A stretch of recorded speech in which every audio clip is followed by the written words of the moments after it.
صاحب کے جو بائی الیکشنز ہوئے تھے اس میں chief justice Lahore high court کا داماد افضل ساہی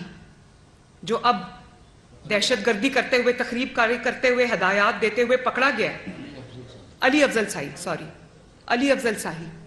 اس کے لیے ابھی وہ الیکشن نہیں ہوا تھا، وہ فیصل آباد سے پی ٹی آئی کے ٹکٹ پہ الیکشن لڑ رہا تھا اور chief justice Lahore high court نے کہا ملک احمد صاحب کو کہ تمہاری بڑی مہربانی ہے، بیٹیاں سب کی سانجی ہوتی ہیں تو ذرا دھیان کرنا، میرے داماد کو جیتنے دینا۔ یہ حال ہے ان کا۔ اس طرح وہ اپنے بیٹے کی کیمپین چلا رہے تھے اور جتوایا اس کو فیصل آباد سے۔ یہ ہماری عدلیہ کا حال ہے۔